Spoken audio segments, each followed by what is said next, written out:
प्रियाच्या मागे ठामपणे उभे राहा आणि सगळ्यांना दाखवून द्या, हा माधव मनोहर चिटणवीस काही कमी नाही.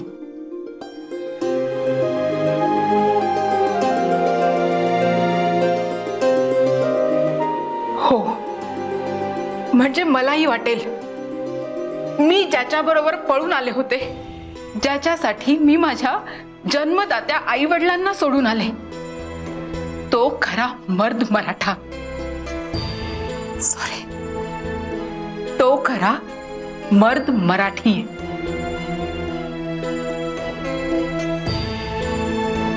हर हर महादेव. चल बाहेर. कुठे आहे ती प्रिया? आओ काय झालं एकदम?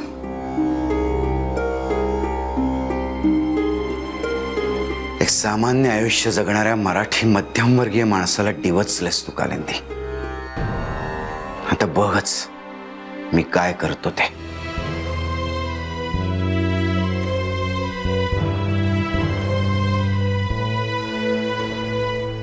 अहो, येतो. बरं प्रांजल, मी निघतोय आता. अजून काही बाकी आहे का? प्रिया,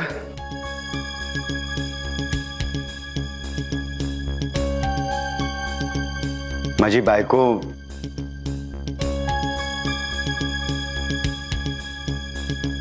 मला डरपोक म्हणाले आणि मला तिला दाखवून द्यायचे की मी डरपोक नाही.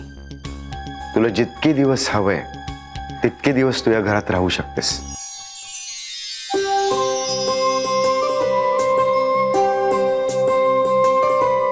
हे अख्खं चिटणवीस कुटुंब तुझ्या पाठीशी आहे.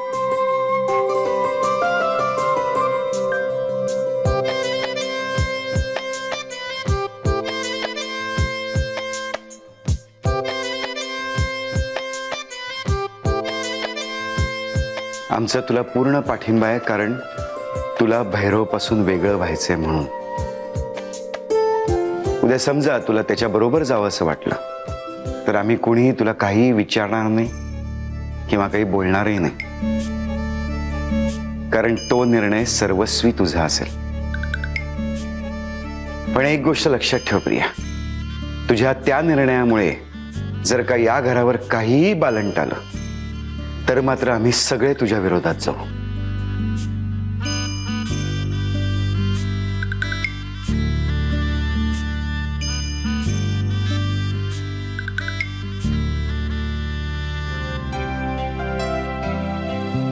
कारण या सगळ्यांची माझ्यावर जबाबदारी आहे. बाबा, माझ्याकडून तुम्हाला त्रास होईल असं मी काहीही होऊ देणार नाही.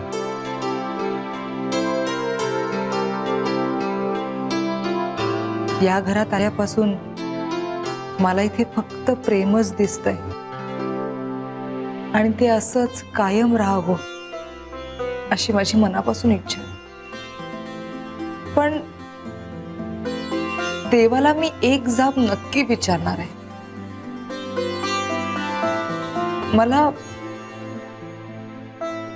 मला प्रांजल सारखं सासर का नाही दिलंस?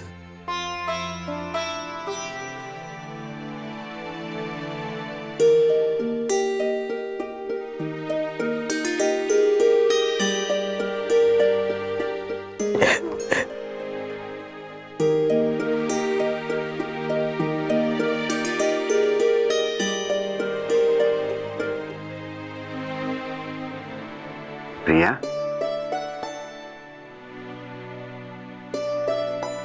मिळेल, तेही मिळेल. अगं तो तुझी परीक्षा बघत होता, आता तोच निकाल देईल आणि तो चांगलाच निकाल देईल हे नक्की.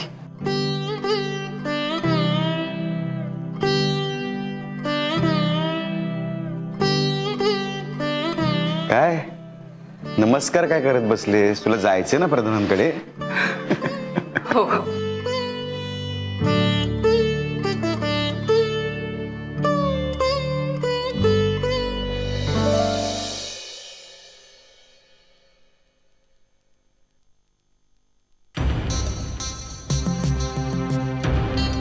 हा राया अजून कसा आला नाही? अगो बाई, हे खोटं बोलले की काय माझ्याशी? का तो खोटं बोलला यांच्याशी? ठीक आहे, मी पण बघतेच.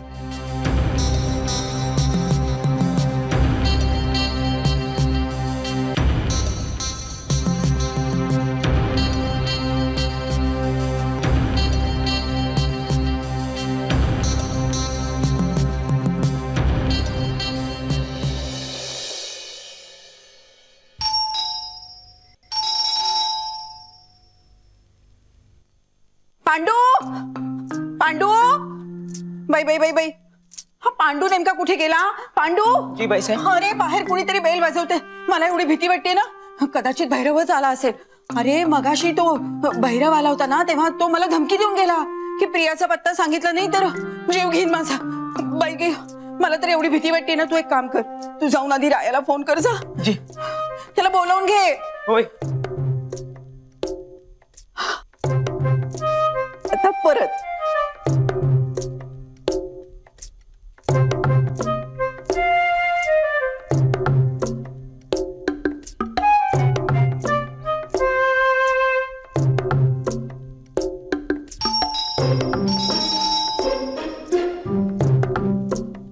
शांता. बाई बाई बाई बाई बाई, शांता. अगं ए शांता. जी बाईसाहेब. अगं तू ऐकतेस ना, सारखं कोणीतरी बेल वाजवते. तू एक काम कर, पांडूकडे जा आणि पांडूला म्हणावं की रायाला पटकन बोलवून घे. आपण साहेबांना सांगूया का? अगं मी तुला काय सांगते ते ऐक ना. जा पटकन पांडूला बोलव. बरोबर. आता त्या रायाला यावंच लागेल. अगं बाई, भैरवाला की काय? बाईसाहेब, राय साहेबांना फोन नाही लागत आहे. अरे तुला बेल ऐकू येते ना? मी दरवाजा उघडू का फोन करू परत राय साहेबांना? नाही नाही, एक काम कर, तू आधी दरवाजा उघड. कदाचित राया झाला असेल. जा पटकन. होय. नाहीतर एक काम कर, तू आमच्यासाठी चहा कर. मीच दरवाजा उघडते जावई बापूंना.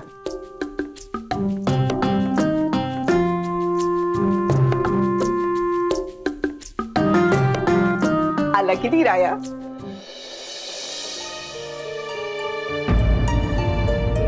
अगो बाई, तुम्ही या ना आत या. बाबांना काय झालं असं एकदम? त्यांच्यातला झोपी गेलेला मराठी माणूस जागा झालाय. आणि जेव्हा मराठी माणूस जागा होतो ना, तेव्हा तो कोणालाच आवरत नाही. खरं. आता तू तुझ्या प्रियाताईला म्हणावं, मन घट्ट कर, परिस्थितीला सामोरं जा. हे असं रडत बसल्याने ना काही होणार नाहीये. तिने ना तिचं मन कशात तरी गुंतवायला हवं. पण कशात? तू एक काम कर ना, तिला कशात इंटरेस्ट आहे ते बघ ना. आपण तिला त्याच्यात गुंतवून टाकूया. थँक्यू. का? तुम्ही सगळे प्रियाताईच्या पाठीशी उभे राहिलात ना, म्हणून हे सगळं झालंय. नाहीतर ती परत तिकडेच अडकली असते. हे आभार प्रदर्शनाचं फंक्शन झालं असेल तर मी निघू का? वर्कशॉपवर खूप काम आहे. चल, लव यू. Love you.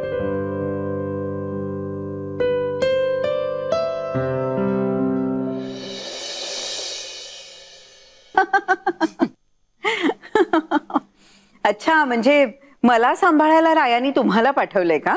अहो नाही, तसं नाही. म्हणजे कसं सगळ्यांनाच कामावर जायचं होतं ना, आणि त्यात आमच्या मुकुंदाला व्हायरल झाले. सध्या सगळीकडे साथ आहे ना, मग काय करणार, म्हणून मग मी चाले. तुम्ही घाबरू नका ना, तशी खमकी आहे मी, कोणालाच घाबरत नाही मी. फक्त झुरळाला घाबरते. आपल्या बायकांचं हेच असतं, आपण नवऱ्यांना घाबरत नाही, पण झुरळाला, पालीला, उंदराला घाबरतो. बाकी आजी आजोबा कसे आहेत? खूप मज्जेत आहेत, मज्जा करतायत काश्मीरला. सगळ्यात आधी वैष्णोदेवीचं दर्शन घेतलं त्यांनी. हेलिकॉप्टरने गेले होते ना. हो का? हो ना, आणि त्यामुळे जास्त त्रास नाही झाला त्यांना. आज ना ते दाल लेक मध्ये शिकाऱ्यामध्ये राहणार आहेत आजची रात्र. कालच फोन आला होता त्यांचा. पैसे पुरले का हो पाठवलेले? पाठवलेले? हा, यांनीच पाठवले होते ना पैसे. म्हणजे कळलं नाही मला. अहो म्हणजे माझ्या आजारपणात लागतील म्हणून माधवरावांनी पैसे दिले होते ना, ते यांनी त्यांना परत दिले. ते पैसे तुम्ही आजी आजोबांसाठी वापरलेत ते. हो, पुरले पुरले. अहो चहा घ्या ना, थंड होतं, घ्या.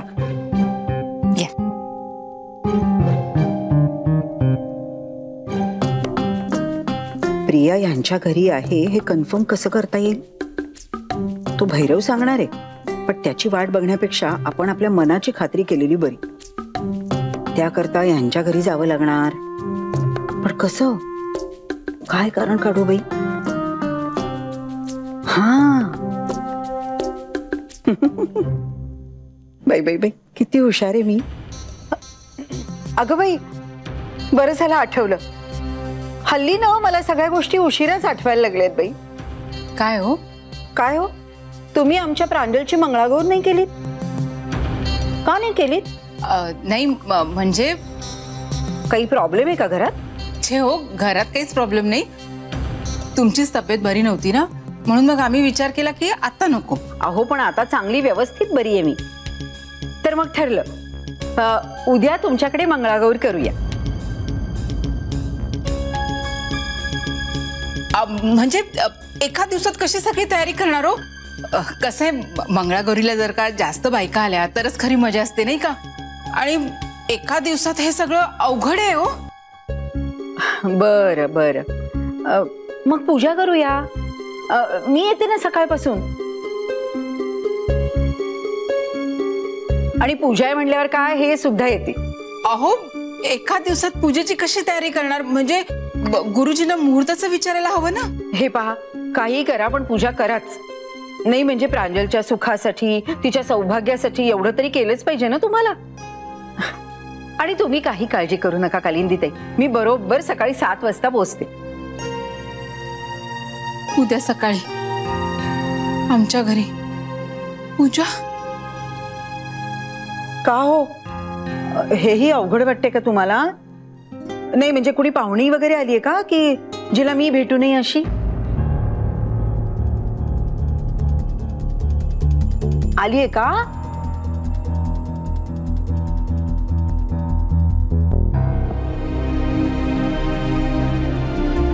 चला आता हे ठरलं. आणि ठरलं म्हणजे ठरलं बरं का?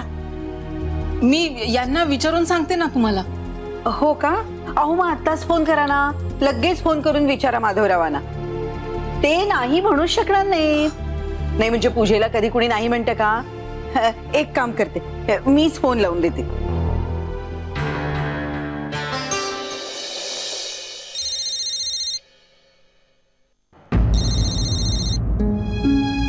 कालिंदी तर तिकडेच आहे, ह्या बाई कशाला फोन करतात?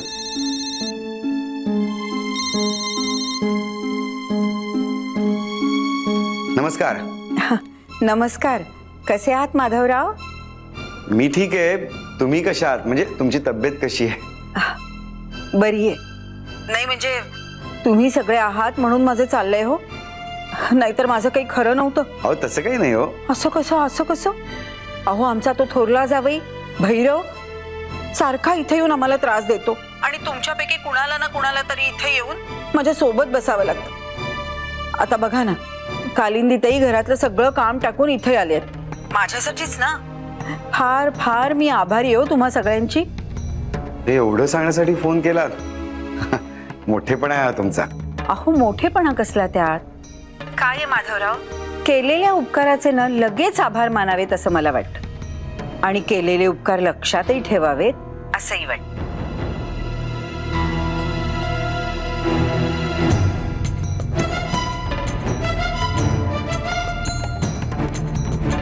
हॅलो माधवराव, ऐकताय ना? हो हो ऐकतो ना, बोला ना. खरं सांगू का, मी ना दुसऱ्याच कामासाठी तुम्हाला फोन केला होता. नाही म्हणजे त्याचं काय आहे, कालिंदीताईंनी आणि मी असं ठरवलंय की उद्या तुमच्याकडे पूजा करायची. का मी ना दुसऱ्याच कामासाठी तुम्हाला फोन केला होता. नाही म्हणजे त्याचं काय आहे, कालिंदीताईंनी आणि मी असं ठरवलंय की उद्या तुमच्याकडे पूजा करायची. मी सकाळी 7लाच पोहोचते तुमच्याकडे. हो अहो पण काय हो, काय झालं? नाही म्हणजे मी तुमच्या घरी येते असं म्हणल्यावर कालिंदीताई पण अशाच दचकल्या होत्या. नेमकं काय झालंय? तुम्हाला मी तुमच्या घरी यायला नकोय का? अहो तसं काही नाही हो, आम्हाला का नाही चालणार. तुमचं स्वागतच आहे आमच्या घरात. तुम्ही अगदी कधीही येऊ शकता, तुम्हाला हवं तेव्हा. ठीक आहे, मग ठरलं हा माधवराव, उद्या तुमच्या घरी पूजा करायची. पूजा? माधवराव, तुम्हाला ही पूजा करावीच लागणार. नाही म्हणजे त्याचं काय आहे, अलीकडे ना बऱ्याच गोष्टी माझ्या लक्षातच राहत नाहीत. नाही म्हणजे मी अगदी विसरूनच जाते, पण एखादी गोष्ट लक्षात आलीच तर ती करायला हवी ना. हो, काहीच हरकत नाहीये. उद्या घालूया आपण पूजा. मला की नाही हा तुमचा समंजसपणा फार आवडतो हा माधवराव. जरा तुम्ही कालिंदीताईंना समजावून सांगता का? घ्या, त्यांच्याशी बोला. बोला. हॅलो. काय या बाईच्या मनात ना काहीतरी वेगळंच आहे. हो ना. हो ना, म्हणजे गुरुजींना विचारा ना, त्यांना कसा काय वेळ मिळतोय ते बघा ना. हा, त्यांना संशय आलेला असणार प्रिया इथेच आहे म्हणून. होय हो, मला पण तेच वाटतंय. तेच म्हणजे गुरुजींना तुम्ही सांगा की त्यांना कधी वेळ आहे ते विचारा, ते सांगतील तो मुहूर्त आपण ठरवूया ना, म्हणजे ते हो म्हणतील. अगं पण आता काय करणार आपण? त्या इथे आल्या तर प्रिया त्यांना दिसणार आणि मग सगळं भांड फुटणार आहे.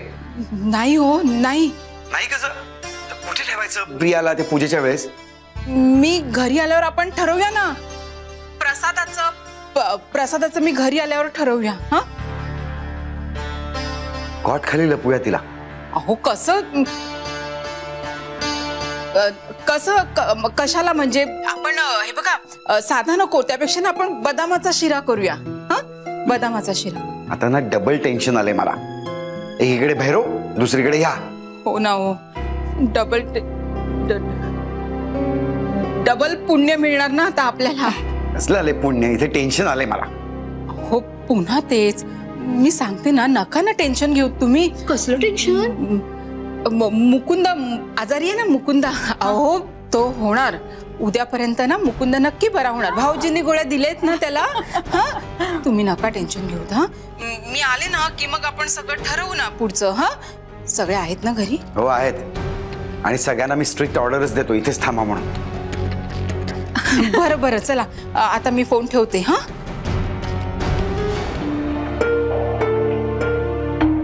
चला ठरलं तर मग उद्या पूजा तुमच्याकडे.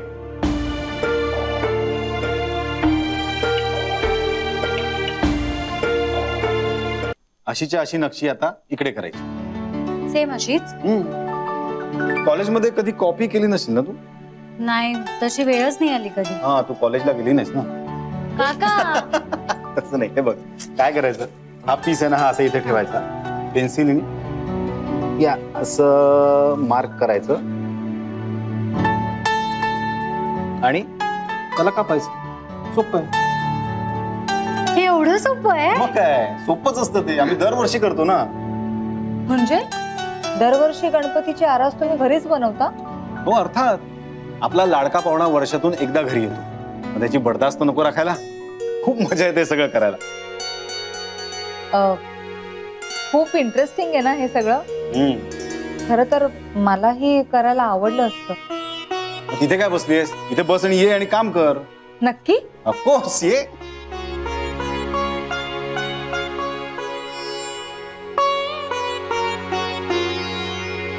कुठे इथेच बसशील ना? हो. हे प्रांजल, ते हे दे. आता हे कुठे लावायचं? बघितलं. अच्छा, या बघ. तुमच्याकडे नाही बसत का गणपती? नाही हो काका, पण आम्हाला दोघींना ना गणपती खूप आवडतो. आम्ही लहानपणी काय करायचो माहितीये? मैत्रिणींकडे जायचो. प्रत्येकीकडे एक एक दिवस ना. सगळ्यांकडे वेगवेगळी आरास आणि वेगवेगळे नैवेद्य असायचे. आमच्या आत्याकडे गणपती असतो, आठवते तुला? हो. आम्ही रोज आरतीला जायचो तिच्याकडे, आणि एक दिवस ना अथर्व शीर्षाची आवर्तनं पण असतात तिच्याकडे. 10 दिवसाचा गणपती असतो, तेव्हा खूप मजा यायची. आता काय लावायचंय? बोलून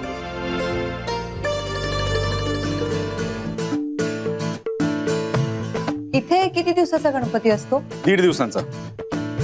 पण ते 1.5 दिवस कसे निघून जातात ना कळत सुद्धा नाही. मग तुम्ही पूर्ण दिवस असता घरी? नाही नाही नाही, पूर्ण दिवस नाही. आणि माझ्या दृष्टीने तर आता फेस्टिवल सीझनच सुरू झालाय, त्यामुळे मी सगळ्यात बिझी. का? अगं कारण आमचे काका खूप मोठे कार्यकर्ते आहेत, स्वयंघोषित. म्हणजे? अगं म्हणजे काका प्रचंड समाजसेवा करतात. जवळजवळ 10 समित्यांचे मेंबर आहेत, 3-4 मंडळांचे उपकार्याध्यक्ष आहेत, 3-4 मंडळांचे खजिनदार आहेत, 2 मंडळांचे सचिव आहेत आणि 2 मंडळांचे अध्यक्ष आहेत. कांचन, 2 नाही 3 मंडळांचे. अरे बाप रे, वेळ कसा मिळतो मग तुम्हाला? वेळ काढावा लागतो प्रिया. आणि आपल्याकडे जर वेळ आहे तर मग तो वाया घालवण्यात काय अर्थ आहे ना. अशा गोष्टींना द्यायचा. केवळ आपलं आणि माझं असं म्हणून जगण्यात काय अर्थ आहे. म्हणून ज्या ज्या समित्या आहेत त्या सगळ्या समित्यांच्या कमिट्यांवर मी आहे, अगदी वर्षाच्या पहिल्या सणापासून तर शेवटच्या सणापर्यंत. शिवाय खेळाच्या कमिट्या आहेतच, म्हणजे कबड्डी पासून मलखांपर्यंत. शिवाय वृद्धाश्रम आहे, अनाथालय आहे, गरजू विद्यार्थ्यांना शिष्यवृत्ती सुद्धा मिळवून देतो आम्ही. आणि मग दवाखाना? तो तर आहेच. खरं सांगू का, अर्ध्या अर्धिक लोकांवर तर फुकटातच उपचार करतो मी. तेवढीच समाजसेवा होते आणि वेळही जातो. बरोबर. तुम्हाला एक विचारू, म्हणजे राग येणार नसेल तर?